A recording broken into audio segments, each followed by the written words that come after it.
Goeienaand en welkom by ons volgende episode uit Eindtyd Onthullings, Waarheid onthul, leuns ontmasker. Nou vir die wat hierin gehoor is, het dalk nie die vorige lesing bygewoon nie, maar in die vorige lesing het Eben met ons gesels oor Lazarus en die ryk man. En hy het so 'n bietjie in diepte ingegaan waaroor die verhaal gaan en wat ons daarvan moet verstaan. En ons het ook gesien dat die verhaal ook te doen het met iets wat in daai tyd al rond versprei was. Maar waaroor gaan dit alles? Wel, om weer daarna te luister, gaan na AWR Afrikaanse Potgooi of gaan kyk dit op YouTube. Soek net vir Lazarus en die ryk man of die Lazarus se legkaart en dan kan jy weer na daardie lesing luister. Vanaand se lesing word genoem Gedagtes oor die dood en daar is 'n boekie daaroor geskryf en Eben het weer eens in diepte ingegaan. Hy gaan nie oor alles gesels wat in die boekie is nie, so onthou, jy moet jou boekie kry vir die wat hier is. As jy uitgaan, kry net jou boekie vir die wat aanlyn luister. Die boek kan bestel word by learnprophecy.com. Gaan na die webtuise toe en dan daar kan jy jou boekie bestel. Maar kom ons verwelkom vir Eben vanaand en ons gesels bietjie oor van die vrae wat daar was met die vorige een. Maar Eben, jy het in jou vorige studie vir ons 'n bietjie oor Lazarus vertel. Vir die wat nou hier is, het dit nog nie regdeur gegaan nie, maar ons sal julle aanmoedig om dan net later die klankbaan te kry of die video te kry en daarna te kyk. Maar ek het net 'n paar vrae wat uitgekom het uit daardie gedeelte uit. En die eerste een was gewees dat in die verhaal van Lazarus en die ryk man word daar gesê dat Abraham gesê het, hulle het die wet en die profete. Waarom maak Jesus die gesag van die skrif die hoogtepunt van die gelykenis, eerder as om die hemel en die hel in groter besonderhede te beskryf? Goed, soos wat ons in daai spesifieke lesing gesien het, gaan daai verhaal van Lazarus en die ryk man nie oor die finale toestand van gelowiges en ongelowiges nie. Die boodskap daarin is iets heel anders. Maar hy gebruik binne die konteks van spesifiek die fariseërs 'n konsep wat hulle gehad het oor die toestand van die dood wat nie strook met die Ou Testamentiese leer oor wat gebeur wanneer jy afsterf nie. En ons het spesifiek gekyk na Flavius Josephus se skrywe, die Discourse to the Greeks on Hades, en ons het gesien dat Christus juist daai konsep wat onder die fariseërs gehuldig is, gebruik het om vir hulle 'n totaal ander boodskap te bring en juis vir hulle te waarsku dat hulle moet bly by die leer wat hulle gehad het onder die Israeliete, spesifiek die leer rondom die dood. Hulle het daarvan af wegbeweeg en daarom word daar 2 keer in daai verhaal verwys, spesifiek na Moses en die profete.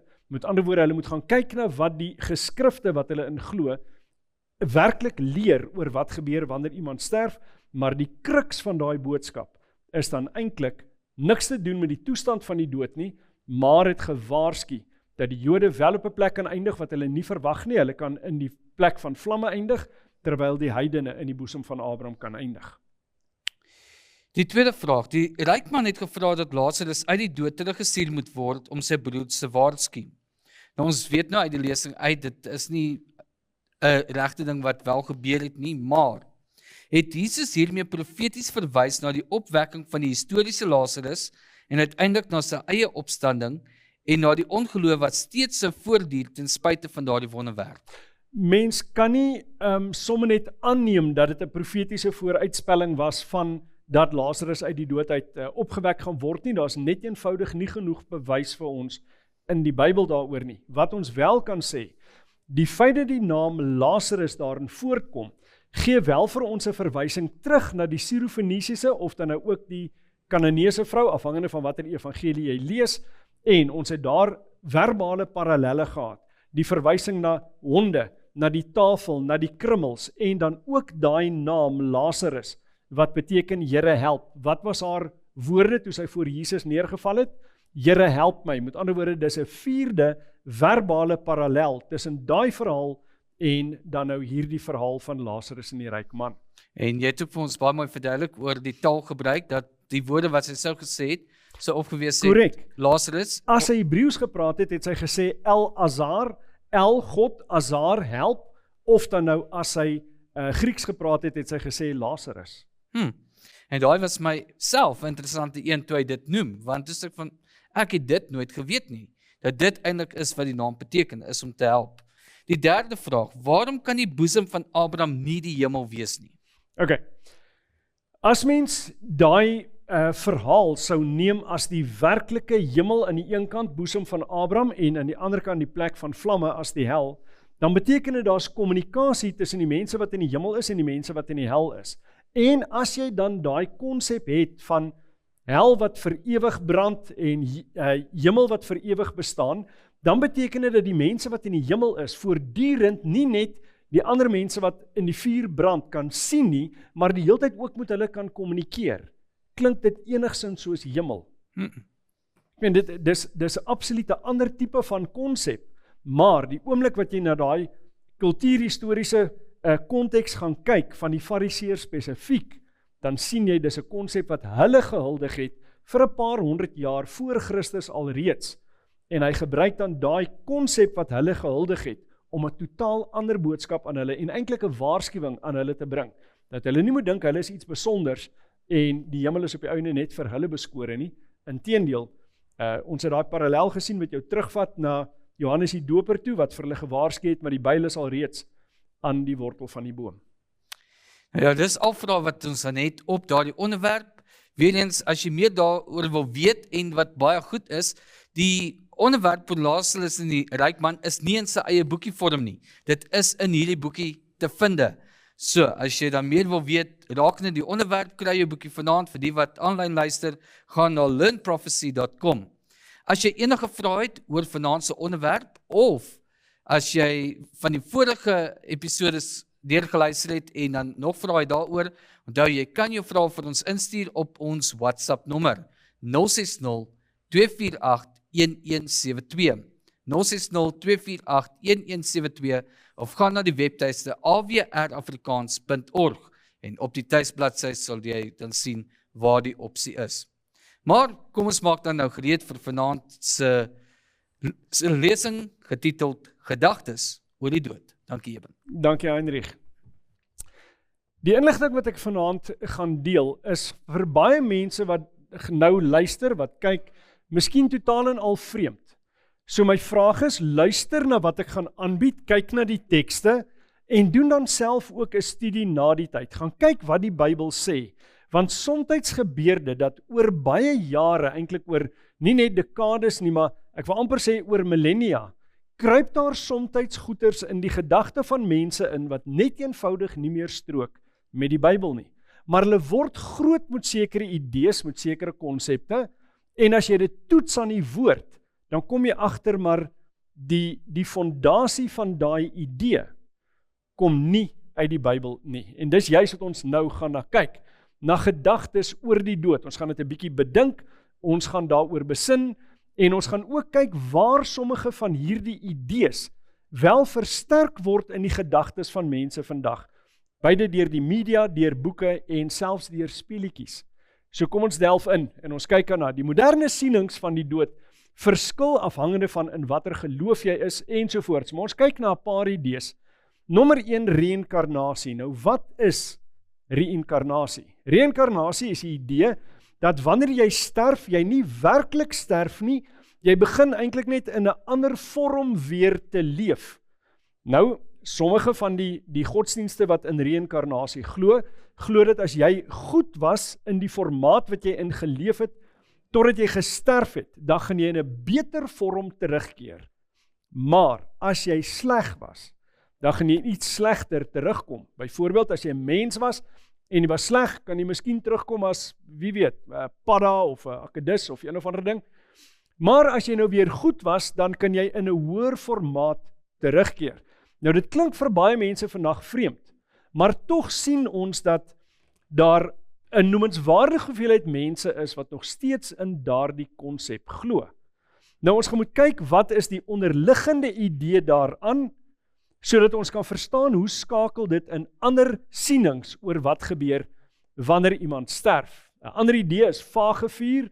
Nou die vagevuur is 'n konsep wat eintlik kom uit Rooms-Katolisisme en dit sê basies dat wanneer jy sterf, sterf jy nie werklik nie. Jy gaan in 'n tussentoestand in, jy kan nie direk hemel toe gaan nie, jy's nog nie heilig genoeg daarvoor nie, jy's nog nie rein genoeg daarvoor nie, maar in die vage vuur gaan jy dan deur 'n tipe van 'n suiweringsproses, en van daar af dan idees dat jy van ander se meriete kan leen. Hulle oortollige meriete kan dan aan jou toegeskryf word, sodat jy heilig genoeg kan wees om wel die hemel te betree.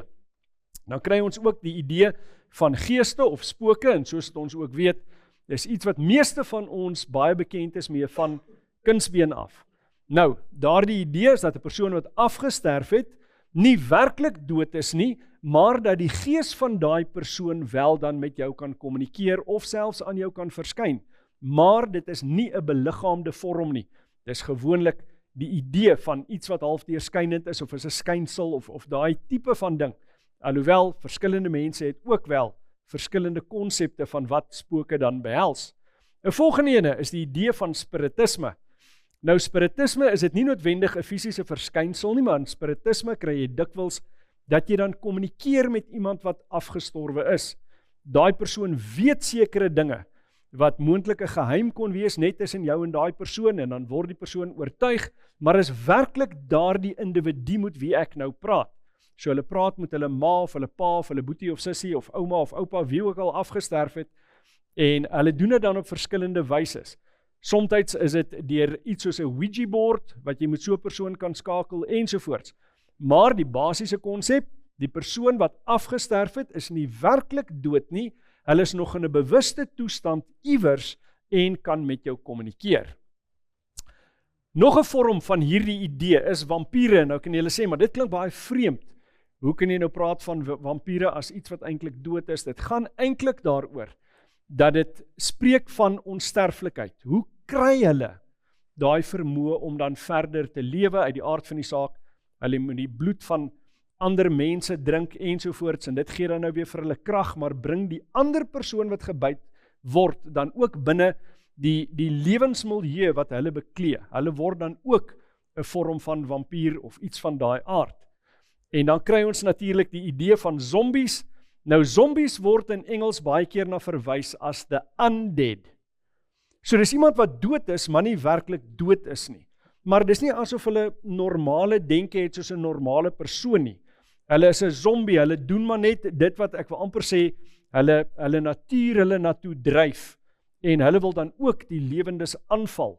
Maar hulle is dood, maar ook tog nie dood nie. Met ander woorde, die oomblik wat hulle gesterf het, dan leef hulle voort eintlik net op 'n ander manier. Nou, al hierdie verskillende sienings, en ek sê nie dit is letterlik al die sienings wat daar buite is nie, maar die onderliggende konsep is die konsep van die onsterflikheid van die siel. Baie mense glo dat 'n mens 'n inherent onsterflike siel het, en daarom kan hulle nooit werklik sterf nie. My vraag is dit wat die Bybel leer, ja of nee? En ons gaan 'n bietjie later daarna kyk. Nou, van hierdie sienings word gepromoveer deur rolprente, soos byvoorbeeld die eerste ene, die Immortals, wat in 2011 uitgekom het, ook van baie jare voor dit, die hele Highlander reeks. Dit het begin met Highlander, The Quickening, en later geëindig met Highlander Endgame, en daar was sommer 'n hele klomp van hierdie episodes in, of van hierdie opvolg rolprente. Nou, die basiese idee in Highlander was, dat hierdie mense met mekaar kon beklei, en elke keer kry jy die lewenskrag van die ander persoon wat jy doodgemaak het. En op die ouende is die laaste een, wanneer die laaste twee mense met mekaar beklei, daai ene wat dan wen, hy kry onsterflikheid. Nou, dis eintlik baie gevaarlik teologies, in terme daarvan dat ons verstaan, omdat die Bybel dit vir ons leer, dat ons onsterflikheid kan beerwe nie deur eie werke nie, maar ons word dit gegee as 'n geskenk van God af. Ons moet in God glo. Maar die basiese konsep, veral in die Highlander reeks, is dat jy onsterflikheid beerf deur werke. Baie gevaarlik. Dis absoluut 'n onbybelse konsep. Dan ook in die rolprent wat Brad Pitt ingespeel het, World War Z, dit gaan oor zombies en daai undead, geweldige wild, veral onder jong mense, nie net in rolprente en TV-programme nie, maar ook in sekere speletjies. dan ook uit ons eie kultuur uit, die spook van Uniondale. Die idee dat daai vrou wat op daai bergpas naby Uniondale gesterf het, dat sy nie werklik dood is nie. Jy kan nog steeds, as jy regte tyd van die aand daar verbyry, dan ewe skielik sit sy op jou agtersitplek en onaangename ervarings beweer hulle. Ek glo glad nie daaraan nie, omdat ek glo in die beginsel wat die Bybel vir ons leer, dat wanneer jy gesterf het, dan lewe jy nie meer nie. Dis tog half logies, en tog is dit vir mense soms 'n vreemde konsep, want hulle glo dat die oomblik wat jy sterf, dan leef jy eintlik voort net in 'n ander vorm.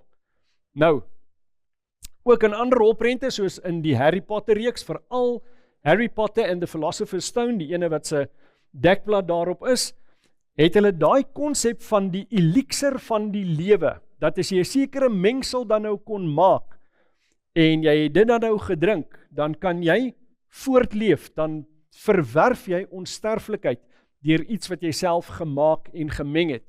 Ook die TV-reeks Pushing Daisies werk dan baie sterk op hierdie idee van mense wat sterf, het nie werklik gesterf nie, daar's 'n manier waarop hulle verder kan lewe. En ook dan die Twilight-reeks wat verskriklik bekend was, veral in die VSA. In die VSA was hierdie so bekend, van hulle banke het vir tieners en jong mense kredietkaarte uitgebring met die Twilight tema. Nou wat julle hier op die skerm sien is nie 'n dekblad van een van die reekse, die TV-reeks nie, maar wel 'n boek wat geskryf is, en die boek se naam is aan Twilight and Philosophy, en dit gaan baie dieper in die filosofie daarvan in. En jong mense wat vasgevang was, vasgenaal was aan hierdie Twilight-reeks, het dan hierdie boek gekoop en bestudeer, en daar's baie interessante en eintlik skrikwekkende konsepte hierin. In rooi staan daar op die dekblad, Vampires, Vegetarians and the Pursuit of Immortality. Ook eintlik gebou op die konsep van vampiere. Nou, net om te verduidelik waarom daar staan vegetarians. In vampirisme is 'n vegetarian iemand wat, soos wat, as dit 'n vegetarian is in terme van 'n vegetariër in ons konteks, is iemand wat nie vleis eet nie. In die vampiere konteks is dit iemand wat nie mense sal byt nie. Hulle beperk hulle self tot diere. So hulle sal dierebloed drink. Hulle is vegetarian, hulle eet nie mense nie. Interessante idee, nê? Maar ook deur dit wat hulle dan doen, kan hulle immortaliteit bereik. Ook The Ghost Whisperer was baie bekend op TV gewees. Hierdie dame praat dan met mense wat afgestorwe is, se geeste. Hulle vertel wat gebeur het, hoe dit gebeur het, laat hulle afgesterf het, en dan los hy nou die moord op, of wat ook al die vraagstuk is wat daai persoon gehad het, wat maak dat daai persoon nie tot ruste kan kom nie. En die oomblik wat sy dan daai probleem opgelos het, dan kan daai persoon se gees tot ruste kom, en die persoon is dan kalm. Dan ook die boekreeks geskryf deur Alison Noel. Nou die eerste ene hier in die linkerkant kan jy sien 'n tulpe op, en die boek se naam is Evermore, en van die tweede boek af sal jy sien op die dekblad staan daar #1 New York Times best-selling author. Die een wat so goed verkoop het, was die eerste in die reeks, en almal daarna was New York Times bestsellers gewees. Hulle het by die duisende verkoop, geweldig gewild, en soos jy die titel uit kan sien, Evermore. Met ander woorde, dit gaan ook om ewige lewe te verwerf op verskeie maniere. Maar, as jy gaan kyk na die dekblaaie, op die tweede ene het jy daai kristalbal, op die derde ene het sy daai kristalle aan haar ring, op die vierde ene 'n lotusblom. Al hierdie dinge wys jou na die kultiese agtergrond hiervan. Dit het te doen met die okkulte en daai tipe van aktiwiteite, ook in terme van die name Shadowland, 'n verwysing eintlik na die omgewing waar die dooies leef, en dan ook die laaste boek, Everlasting. Sien 'n ou, daai konsepte word dan gepropageer. Jong mense word dit ingeprent van 'n jong ouderdom af, en vir daai rede glo hulle dikwels nie wat die Bybel sê nie, maar hulle glo spesifiek dit wat in hierdie boeke dan vertel en gepropageer word. Dan, hierdie is speletjies vir kinders, 'n Ouija board, en vir die van u wat nie weet nie, 'n Ouija board is iets wat jy gebruik om met die afgestorwenes te kommunikeer. Iets wat ons binnekort ook gaan sien, die Bybel pertinent verbied. Nou, Dis nie vir volwassenes nie. As jy in die enetjie, die weergawe wat bedoel is vir meisies, die pink enetjie, en jy kan sien, daai skyfie wat jy rondskuif op die Ouija board, hy's in die vorm van 'n hartjie. Hy sê hier in die linkerkant onder, ages 8 and up. So hy word voorgeskryf vir kinders pre-teen. Voordat hulle tieners is, wil hulle al klaar hulle by hierdie okkultiese aktiwiteite betrokke kry, en hulle leer om hierdie te doen, want dit is mos net 'n speelietjie, maar is 'n dodelike speelietjie.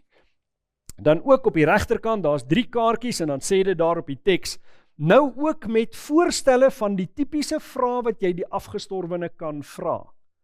So hulle leer kinders om betrokke te raak by die okkulte van die ouderdom van 8 af verder. Nou aanvanklik, toe hierdie speletjies uitkom, hulle is by Toys R Us onder andere verkoop, is hulle verbied in Suid-Afrika. Hulle het gesê, nee, hierdie produk gaan nie hier verkoop word nie. Ek was baie lanklaas in 'n Toys R Us, so ek weet nie of hulle nou al toelaat nie, maar ek het hierdie produkte spesifiek in die VSA gesien.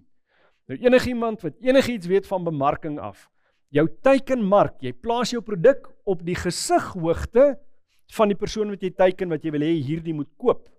En hierdie spesifieke stelle is geplaas omtrent op hierdie hoogte en so fraksie hoër, so hulle teiken ook die kinders, dat die kinders dit moet sien, dit wil hê, en wat leer hulle? In die proses van hierdie speletjie word in hulle gedagtes ingeprent die idee dat jy nie werklik sterf nie, maar dat jy voortleef en dat daar wel met afgestorwenes gekommunikeer kan word. Maar kom ons gaan kyk wat sê die Bybel vir ons oor hierdie tema, want onthou, vir die gelowige is die Bybel die fondasie van wat ons glo. Genesis 2 vers 7 sê, en die Here God het die mens geformeer uit die stof van die aarde en in sy neus die asem van die lewe geblaas. So het die mens dan 'n lewende siel geword. Nou die Hebreëse woord vir siel is die woord nefesh. Ons gaan daai woord 'n paar keer teekom, want ek wil graag vir u wys, hoe word daai woord vertaal? Dit word nie net vertaal as siel nie, dit word anders ook vertaal, en dis wat ons nou eers moet ontdek. Ons sien ook in Genesis 2 vers 16 en 17 dat dit sê, en die Here God het aan die mens bevel gegee en gesê, van al die bome van die tuin mag jy vry eet, maar van die boom van die kennis van goed en kwaad, daarvan mag jy nie eet nie, want die dag as jy daarvan eet, sal jy sekerlik sterwe. Dit was die woord van God aan die mens. Jou lewe gaan ophou, jy gaan sterwe. Maar nou in baie mense se gedagte vandag, is sterwe nie noodwendig die teenoorgestelde van lewe nie. Vir hulle is sterwe eintlik net 'n ander vorm van lewe. Ons gaan dit moet toets aan die hand van die woord. Eksodus 4 vers 19 sê vir ons, ook het die Here vir Moses in Midian gesê, gaan heen, keer terug na Egipte, want al die manne wat jou lewe gesoek het, is dood. Nou die woord lewe is 'n vertaling van die woord nefesh. So, daar's 'n sinoniem in terme van 'n siel en lewe. As jy nou sou gaan na Genesis 1 toe byvoorbeeld, en hy praat van daai lewende wesens, wanneer die voëls en die visse en die kruipende diere gemaak word, wesens is ook 'n vertaling van die woord nefesh. So, nefesh kan vertaal word as siel of lewe of wese, en daai is sinonieme. As iets 'n lewende wese is, dan het dit 'n siel. Hoekom het dit 'n siel? Want dit is lewe.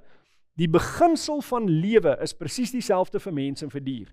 Stof van die aarde, asem wat van God afkom, as daai twee verenig, dan word hulle 'n lewende siel. Let mooi op, die Bybel sê nooit, jy ontvang 'n siel nie. Hy sê die samevoeging van die stof van die aarde, met ander woorde die fisiese element, met die asem wat van God afkom, word 'n lewende siel. As jy die twee goed saam sit, dan word dit 'n wese, 'n lewe, 'n siel.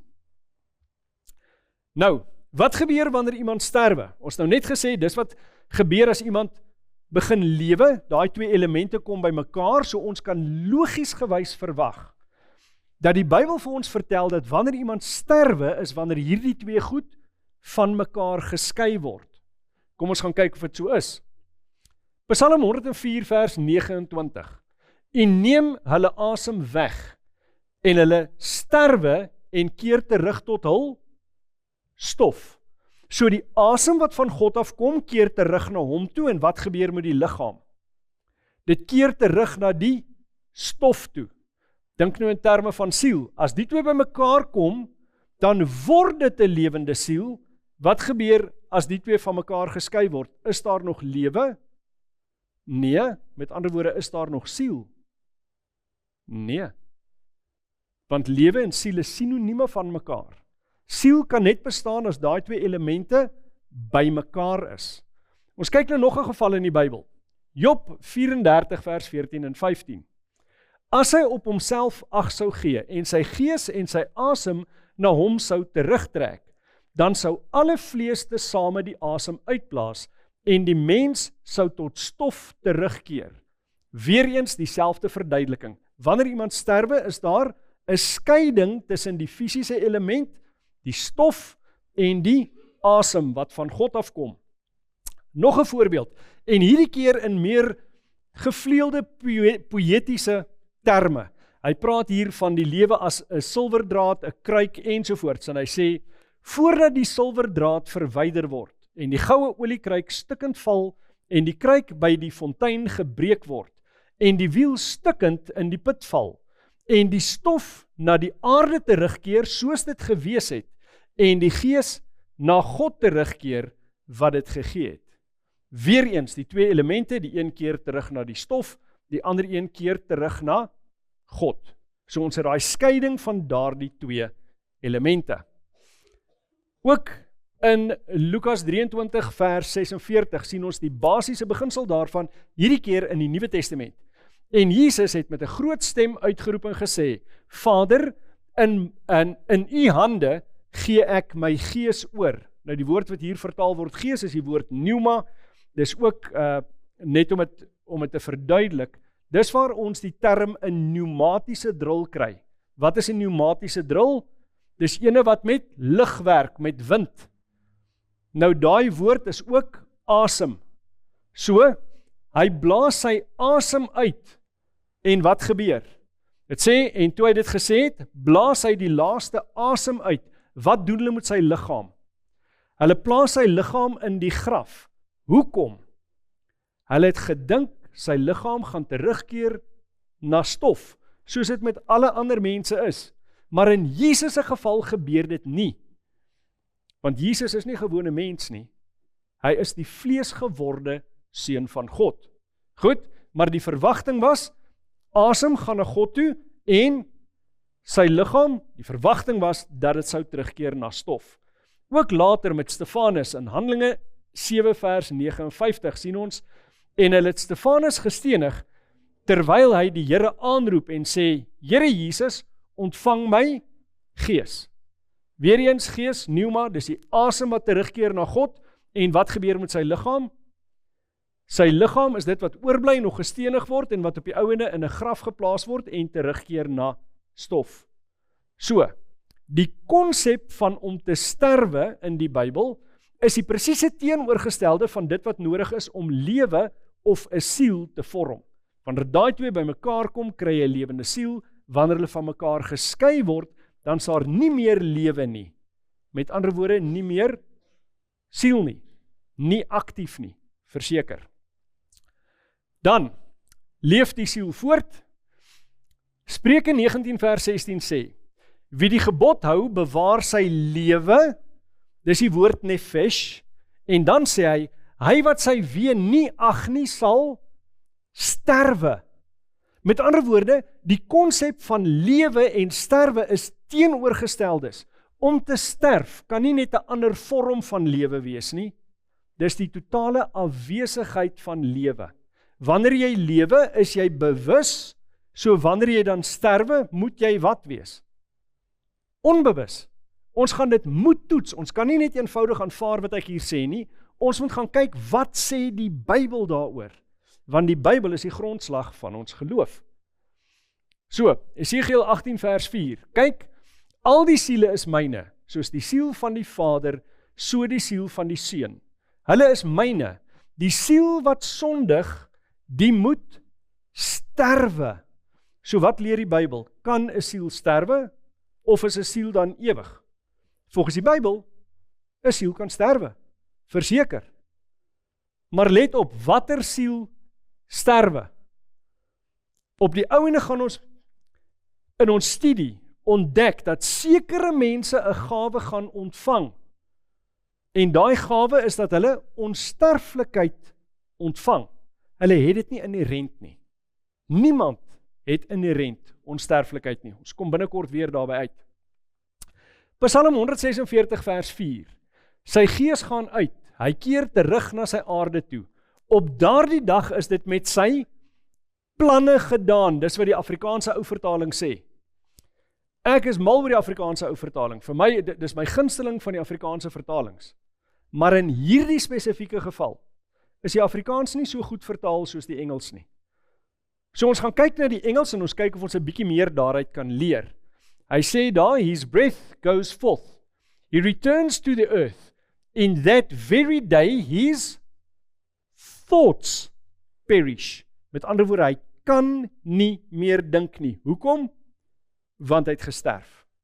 Met ander woorde, die oomblik wat jy sterf, het jy nie meer aktiewe gedagtes nie. Wat beteken dit? As jy nie aktiewe gedagtes het nie, dan beteken dit jy's in 'n onbewuste toestand.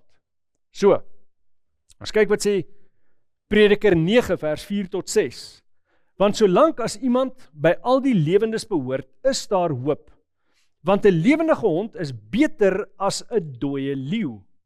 Dan gaan hy verder, hy sê, want die lewendes weet dat hulle moet sterwe, maar die dooies weet glad niks nie, en hulle het geen loon meer nie, want hulle nagedagtenis word vergeet. Nou gaan hy aan, hy sê, hulle liefde, sowel as hulle haat, ook hulle naaiwer het lankal verdwyn, en hulle het vir ewig geen deel meer aan alles wat gebeur onder die son nie.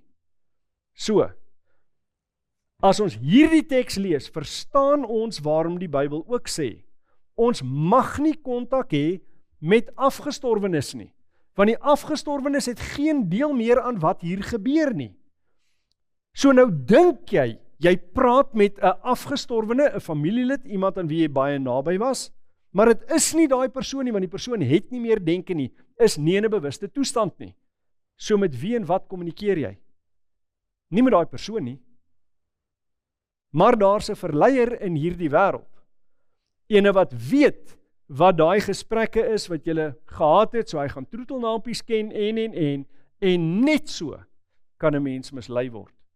Daarom die doodstrafbevel of mense wat betrokke raak by nekromansie.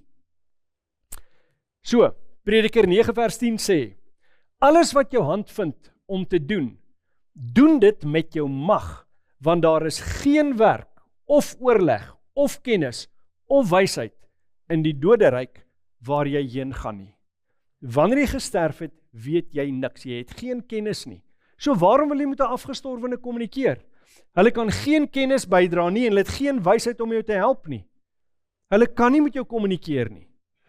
Maar die groot misleier, hy wil daar intree en maak asof hy daai persoon is, sodat hy sy motiewe kan dryf en sy idees in jou gedagtes kan plaas. Dan Jesaja 8 vers 19 sê, en as hulle vir julle sê, raadpleeg die geeste van afgestorwenes en die geeste wat waar sê, wat piep en mompel, moet 'n volk nie sy God raadpleeg nie, moet vir die lewendes die dooies gevra word? Hoekom vra hy dit? Want hoekom gaan nie die dooies vra? Hulle weet absoluut niks. So die volk is veronderstel om God te raadpleeg. En hy het alreeds die kennis aan hulle geopenbaar in sy woord. Maar selfs in daardie tyd van Jesaja, het hulle verkeerde bronne van kennis en wysheid gaan soek, in plaas van om God te raadpleeg, en daarom hierdie waarskuwing. Dan ook Levitikus 20 vers 27.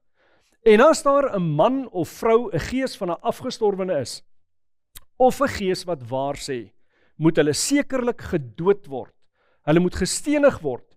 Hulle bloedskuld is op hulle.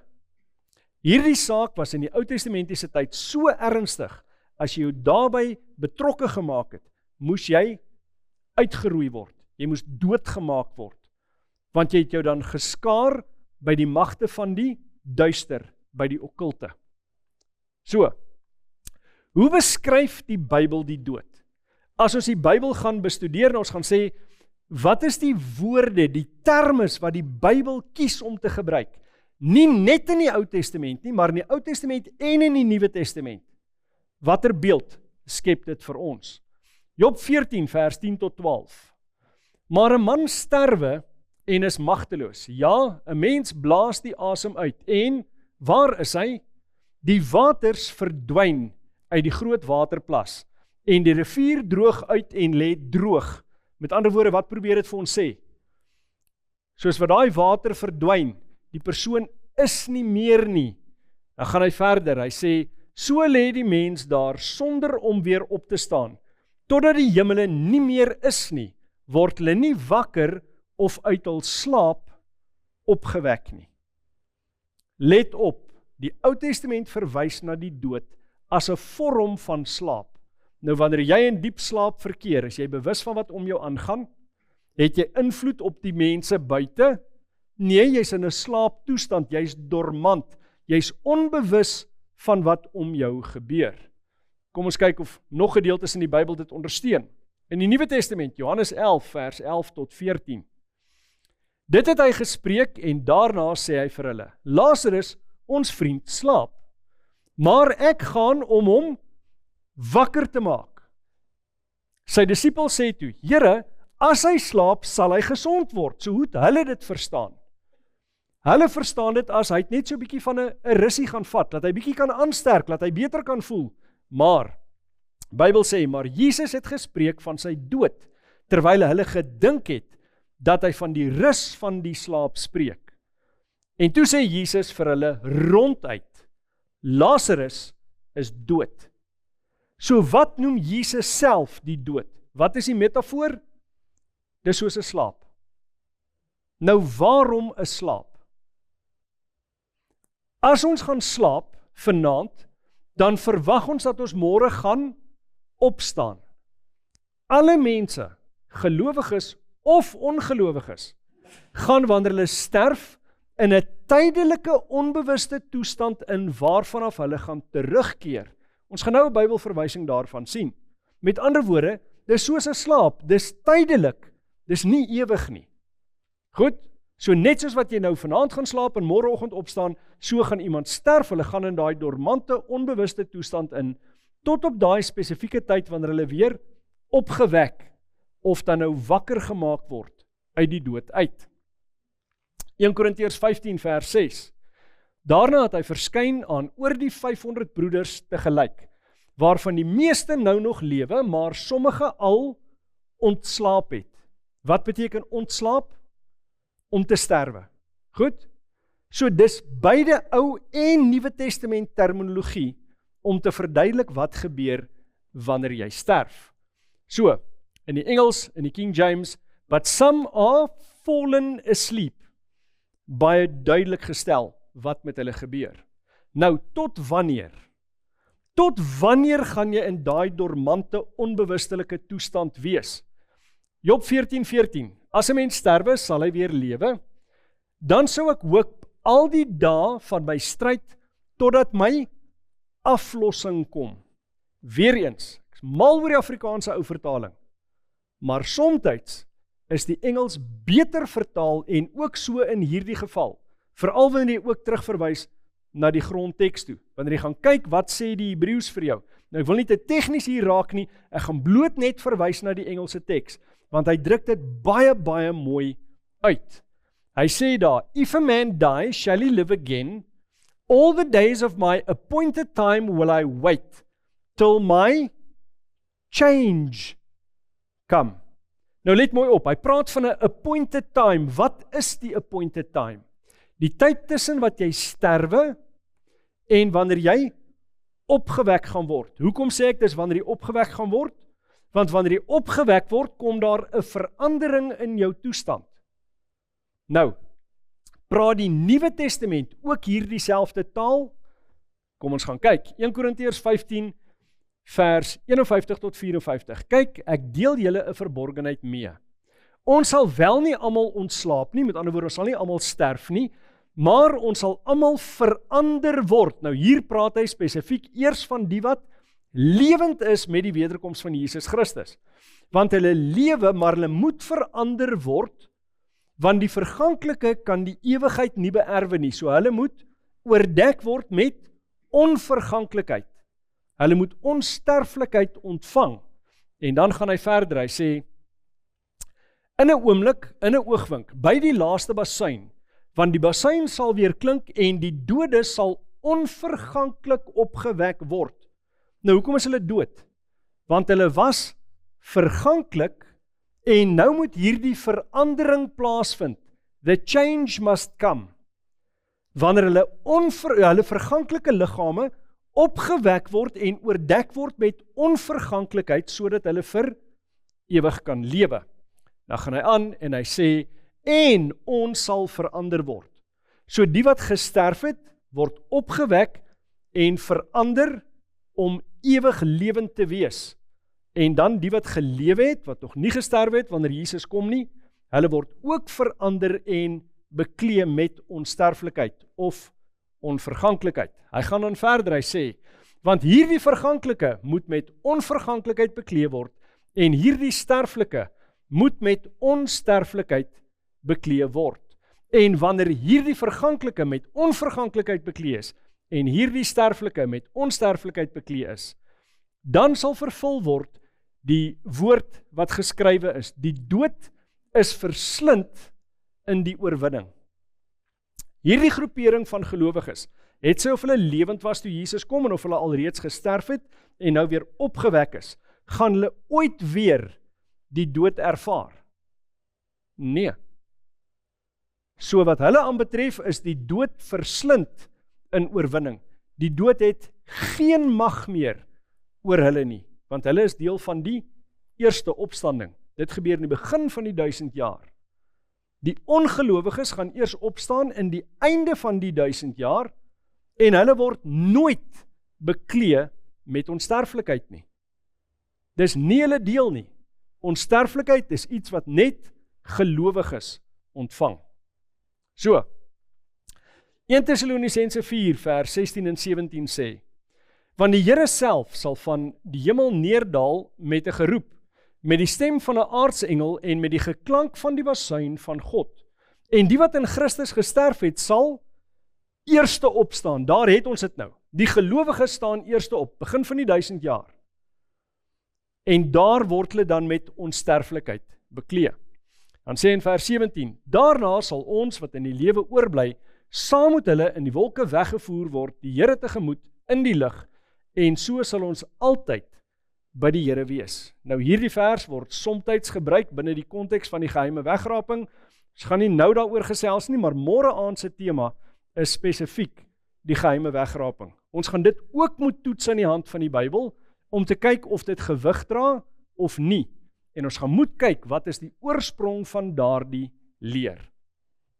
Dan Johannes 5 vers 28 en 29 sê, moenie julle hieroor verwonder nie, want daar kom 'n uur wanneer almal wat in die grafte is, waar lokaliseer die Bybel mense wat gesterf het? Iewers anders? In die hemel, in die hel, in 'n vage vuur, op een of ander tussentoestand? Nee, hy sê hulle is in die grafte, hulle het gesterf. Nou dit is wel nie van toepassing op almal nie, want nie almal is begrawe nie. Dink byvoorbeeld aan mense wat in die see verdrink het, of wat deur diere geëet is, of wat ook al, maar die basiese konsep is dat dit hier verwys na, daar waar hulle gesterf het, daar waar die liggaam laaste was, dis waar hulle gelokaliseer word, nie een of ander plek, volgens die Bybel nie. Hy sê dan, wanneer daai wat in die grafte is, sy stem sal hoor en sal uitgaan, die wat goed gedoen het tot die opstanding van die lewe, en die wat kwaad gedoen het tot die opstanding van die veroordeling. So die wat goed gedoen het, hulle opstanding is goed, vind plaas in die begin van die 1000 jaar, maar die wat na die veroordeling toe gaan, hulle staan eers op in die einde van die millennium. So, hierdie idee van onsterflikheid, is dit Bybels? Wat sê die Bybel? Sê die Bybel die oomblik wat jy gevorm is in jou moeder skoot, het jy onsterflikheid? Kom ons gaan toets. In 1 Timoteus 6 praat dit van God, en dan sê dit in vers 16, wat alleen onsterflikheid besit, en 'n ontoeganklike lig bewoon, wat geen mens gesien het of kan sien nie, aan wie toekom eer en ewige krag. Amen. Die Bybel sê net een het onsterflikheid, en dis God. En hy kan dit gee, hy kan dit deel met wie hy wil, maar op hierdie stadium, net God is onsterflik. Alle ander wesens is sterflik. Net God is volgens die Bybel onsterflik. Nou, party mense het sekere objeksies. Een van die objeksies is, maar wat van die verhaal van Lazarus en die ryk man? Nou, ek gaan hom nie vanaand bespreek nie, want gisteraand het ek hom in detail bespreek, vir die van u wat dit nie gesien of gehoor het nie, jy is welkom om daarna te gaan kyk op YouTube, of dan nou die boekie wat ons gaan uithandig. Daar bespreek ek het kortliks, nie naaste by in die hoeveelheid detail wat het gedoen is in die boekie nie. So kry daai boekie, of kyk dan daai video opname. Die tweede ene is die siele onder die altaar. Nou Openbaring 6 vers 9 en 10 praat dan van siele onder die altaar wat praat, en dan sê mense, maar daai siele, hulle praat dan. Met ander woorde, hulle moet bewus wees, want dit is gelowiges wat gesterf het volgens die konteks van daai teks. Ons gaan moet kyk wat die Bybel vir ons daaroor sê. Dan nog een, maar wat van die misdadiger in die kruis? Het Jesus dan nie vir hom gesê, vandag gaan jy saam met my in die paradys wees nie? Ons moet gaan kyk, wat sê die konteks, die onmiddellike konteks, maar ook die weier konteks vir ons daaroor, en hoe word die oorspronklike taal vertaal in Afrikaans? En dan ook Saul en die heks van Endor, 1 Samuel 28 vers 14. Ons gaan daarna ook moet kyk, en dan is daar verskeie individuele verse, wat dit laat blyk, asof 'n mens bewus is nadat jy sterf. Nou, ons het nie tyd om na almal van hulle te kyk nie, hulle word wel in die boekie bespreek, maar ons gaan na die eerste paar wat ek hier genoem het, gou kyk. Nie Lazarus en die ryk man nie, maar kom ons gaan kyk na daai siele onder die altaar. Ons gaan lees eers die teks. Openbaring 6 vers 9 en 10 sê, en toe hy die 5de seël oopgemaak het, sien ek onder die altaar die siele van die wat gedood is ter wille van die woord van God en die getuienis wat hulle gehad het. So wie was hierdie? Hierdie was gelowige mense, en hulle is doodgemaak. So is dit goed en reg dat hulle doodgemaak is? Verseker nie. Maar nou sê die teks verder, en hulle het met 'n groot stem uitgeroep en gesê, hoe lank, o heilige en waaragtige heerser, oordeel en wreek u nie ons bloed op die bewoners van die aarde nie? Ons is onregmatig doodgemaak, waarom word daar nie gereg gedoen nie? Waarom word hulle nie tot geregtigheid geroep en iets aan hulle gedoen om hierdie saak aan te spreek nie? Nou sê mense, jy sien, hulle is bewus, hulle roep vir geregtigheid. Maar onthou, ons is in die boek Openbaring. Openbaring bestaan uit 404 verse. Van die 404 verse het 278 verse hulle grondslag, die beelde wat hulle gebruik, trek hulle uit die Ou Testament uit. As jy nie 'n deeglike verstaan van die Ou Testament het nie, het jy geen kans om die boek Openbaring te verstaan nie. Want byna 'n 3/4 van die boek Openbaring trek sy beelde uit die Ou Testament uit. So ons moet gaan kyk, waarom word hierdie beelde gebruik? Onthou, hierdie siele word baie spesifiek gelokaliseer. Hulle is onder die altaar. Hoekom is hulle nie net sommer enige plek rond nie? Hoekom is hulle spesifiek onder die altaar? Ons moet 'n bietjie gaan loer na die beelde wat hier gebruik word. So, ons gaan in Genesis 4 vers 9 en 10. Toe sê die Here vir Kain, waar is jou broer Abel? En hy antwoord, ek weet nie. Is ek my broer se wagter? En hy sê, wat het jy gedoen? Die stem van die bloed van jou broer roep na my van die aarde af. Het die bloed letterlik geroep? Het die bloed monde gegroei en geroep? Nee, dis 'n absurde konsep. Met ander woorde, daai idee van die bloed spesifiek wat roep, is 'n metafoor vir 'n roepe tot geregtigheid. Want dit was wederregtelik dat sy broer Abel doodgeslaan is. Goed? So ons deel hier spesifiek met 'n metafoor waarin bloed gebruik word as 'n sentrale konsep. Nou, kom ons gaan kyk wat sê Levitikus 17, vers 11 en vers 14. Want die siel van die vlees is in die bloed. En ek het dit aan julle op die altaar gegee om vir julle siele versoening te doen. Want die bloed bewerk versoening deur die siel. Onthou die bloed en die siel, en onthou siel se sinoniem is lewe. So daai bloed wat op die aarde gelê het, is 'n teken van Abel se lewe. Hier dieselfde konsep wat oorgedra word. Die siel van die vlees is in die bloed. Nou sien ons in vers 14 dat hy sê, want wat die siel van alle vlees aangaan, sy bloed is met sy siel verbind. Sy bloed is met sy siel of sy lewe verbind. As jy sy bloed vergiet, dan verloor hy sy lewe. Dis die Bybelse konsep. Dan, Eksodus 29 vers 12. Dan moet jy van die bloed van die bul neem en dit met jou vinger aan die horings van die altaar stryk. En al die oorige bloed moet jy aan die onderkant van die altaar uitgiet. Dis nou wanneer hulle 'n dier geslag het in die heiligdom, dan was hierdie deel van daai ritueel. Jy doop jou vingers in die bloed, jy smeer dit aan die 4 hoeke daarvan, daar was 'n horingkie aan die 4 hoeke van die altaar, en dit wat oorbly in daai bakkie waarin jy die bloed opgevang het, dit word teen die altaar uitgegiet en waartoe gaan daai bloed? Daai bloed loop onder die grond in. Wat het die Bybel nou vir ons gesê? Die bloed is met wat gekonnekteer? Met die siel. So waar is die bloed of die siel dan gelokaliseer? Onder die altaar. Goed, nou begin ons 'n prentjie te vorm van waarom Openbaring spesifiek hierdie beeld gebruik. Nou, ons kry hierdie selfde konsep in Levitikus 4 vers 18, vers 25, vers 30 en vers 34. So dis nie 'n unieke ding aan Eksodus nie. Hy beskryf dieselfde ding, dat daai bloed elke keer uitgegiet moet word onder die altaar in. Dan, in Filippense 2 vers 17, nou hier het ons wel nie te doen met 'n bloedoffer nie, maar is dieselfde basiese konteks. In beide gevalle wat ek gaan noem, is dit Paulus wat skryf. Hy sê, maar al word ek as 'n drankoffer uitgegiet oor die offer en die bediening van julle geloof, verbly ek my saam met julle almal. Nou, is Paulus geregtiglik doodgemaak? Was daar geldige rede om hom te laat sterf?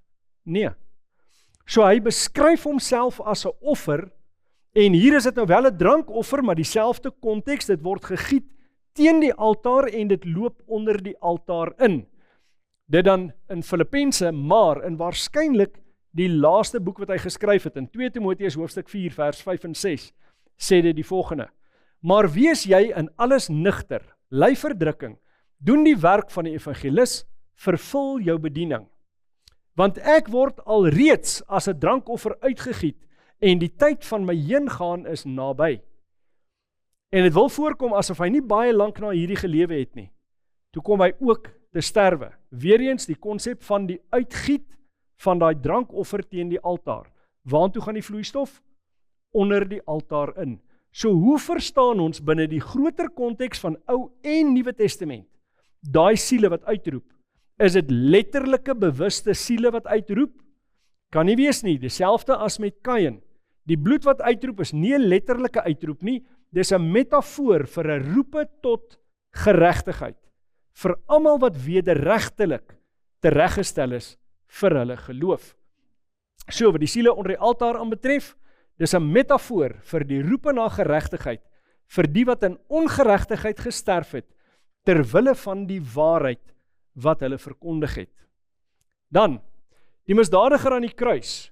Nou, hier sien ons dat Jesus is aan die kruis, daar's 'n misdadiger langs hom, en hy sê vir die misdadiger, ek sê vir jou, en soos vir die Bybel hom heiliglik vertaal, ek sê vir jou, vandag sal ons saam in die paradys wees. Nou moet ons een ding onthou, as jy gaan kyk na die oorspronklike geskrifte van die Bybel, is dit nie geskryf soos ons dit vandag het nie. Dis in hoofletters geskryf, alles net hoofletters, geen spasies tussen woorde nie, Geen spasie aan die einde van 'n sin nie, geen spasies tussen paragrawe nie. En daar's ook nie leestekens nie. So alle leestekens is ingevoeg deur die vertaler. En nou, in Grieks, maak die volgorde van woorde in 'n sin glad nie saak nie. Anderste as in Afrikaans en in Engels. In Grieks maak dit nie saak nie, daar's ander maniere om aan te dui na wie en na wat daar verwys word. Wat die onderwerp is, wat die voorwerp is, ensovoorts. So woord volgorde is irrelevant. Wanneer ons gaan kyk, dan sien ons Lukas 23 vers 43 sê, en Jesus antwoord hom, voorwaar ek sê vir jou, vandag sal jy saam met my in die paradys wees. Dieselfde sin kan ook so vertaal word, en let op, daar's 'n verandering van 'n komma, en daar's 2 woorde wat omgeruil word. Die eksakte vers kan so vertaal word, en Jesus antwoord hom, voorwaar ek sê vir jou vandag, jy sal saam met my in die paradys wees. Kan jy die massiewe verskil sien? Nou, hoe weet ons watter een van hierdie 2 is geloofwaardig? Want albei is moontlik. Hoe weet ons watter een? Ons moet gaan kyk na die wyeer konteks van die skrif. Watter inligting gee die Bybel nog vir my, wat een van hierdie 2 onmoontlik maak? Die eerste een sê, vandag is jy saam met my in die paradys. En waar is die paradys? As jy die Bybel gaan bestudeer, gaan jy sien die paradys is daar waar die troon van God is. 'n Stroom loop uit daai troon uit. En dan het jy die boom van die lewe aan beide kante van daai rivier, waar daar uitkom, né? So wie sit op daai troon? God die Vader en ook die Seun op hierdie stadium. Maar was Jesus toe al in die hemel? Nee. Hy hang in die kruis. Goed, maar nou sê hy, jy gaan saam met my in die paradys wees, maar om in die paradys te wees, moet hy wees waar die Vader is, want dis waar die troon van God is. Nou kyk 'n bietjie hier, Johannes 20 vers 17, en dit gebeur, onthou, hierdie gesprek het plaasgevind op die Vrydag. Kyk wat vertel hy op die Sondag, toe die vrouens na hom toe kom.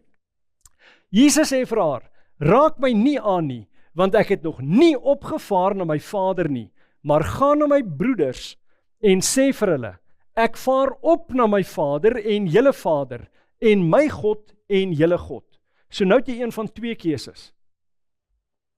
Of jy aanvaar die tweede vertaling, wat sê, ek sê vir jou vandag, met ander woorde, hier waar ek nou in die kruis hang, en dit lyk asof Satan oorwin het. Ek sê vir jou in hierdie toestand, jy sal saam met my in die paradys wees. Of jy aanvaar die alternatief. Jesus was verkeerd, toe hy vir die dief van die kruis sê, ek sê vir jou, vandag sal jy saam met my in die paradys wees. Of Jesus het nie geweet nie, of hy het gelieg.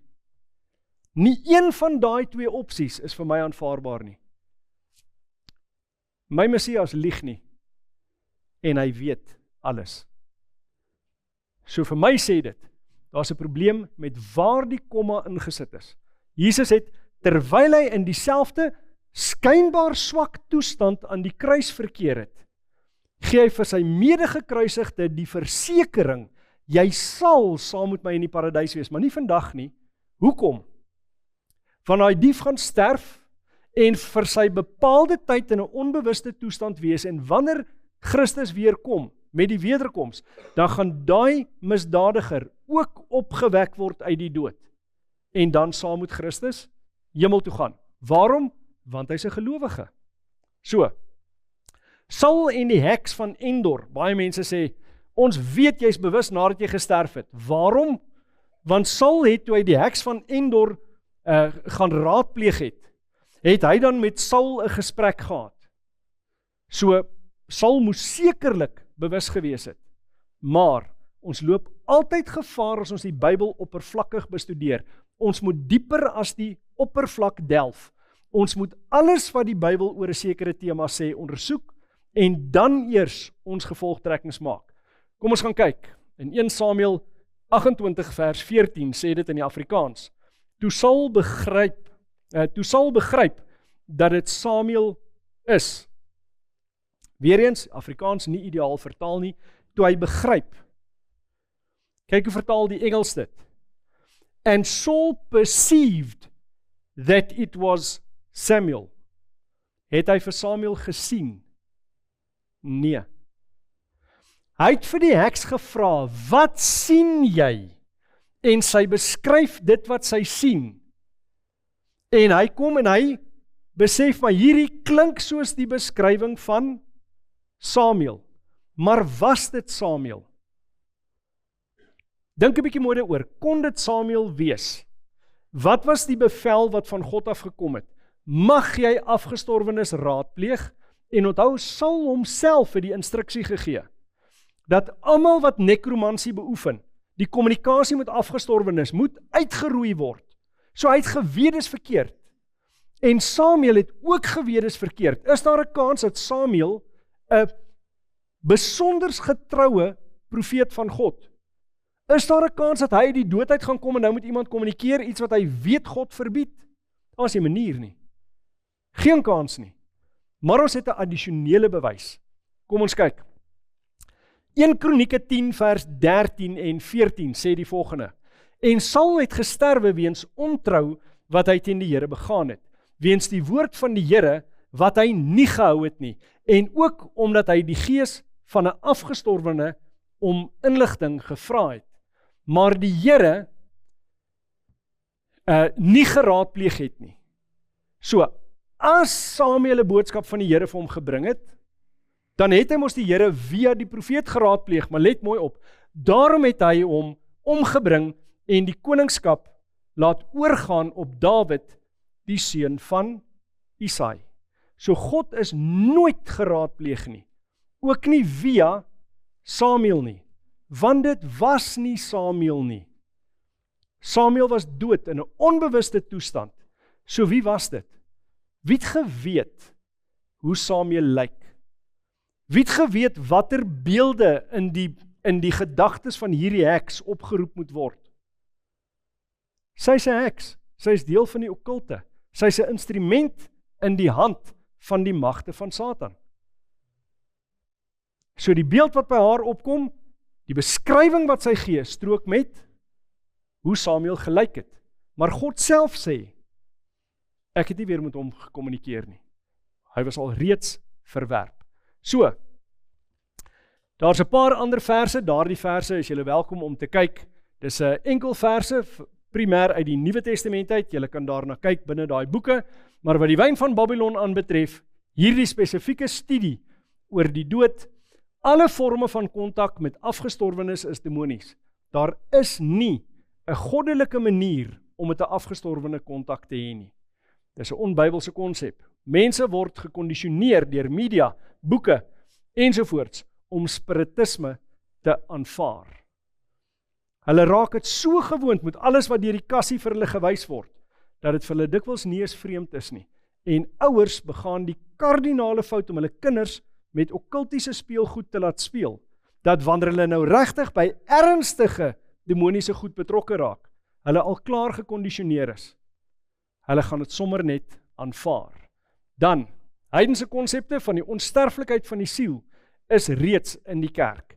Waarom sê ek heidense konsepte van onsterflikheid? Die Bybel sê net God is onsterflik en hy gee onsterflikheid aan die mens, aan die gelowiges by die wederkoms. Die idee van die onsterflikheid van die siel is 'n algemene konsep wat al bestaan het letterlik van die Babyloniërs, die Assiriërs, die Egiptenare ensovoorts af. Dis nie 'n Bybelse konsep nie. Dis heidense leer. Net gelowiges ontvang onsterflikheid.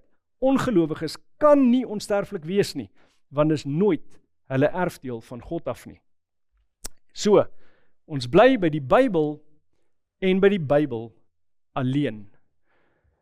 Môre aand kyk ons na die titel, die geheime wegraping. Moet dit nie misloop nie, daar's baie wanpersepsies hieroor en ons gaan eenvoudige toetse doen. Ons gaan skrif met skrif vergelyk om te wys wat die Bybel werklik oor daai tema leer. Maar tot dan, kom ons buig die hoofde, dan bid ons saam. Heilige Vader, ons is dankbaar vir die geleentheid wat ons het om weer eens u woord te open, om te bestudeer wat dit vir ons sê oor hierdie tema van die dood.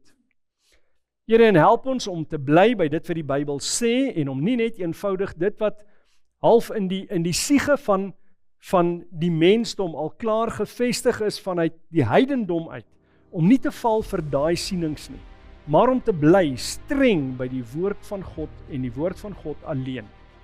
Want daarin word Christus ten volle gereflekteer.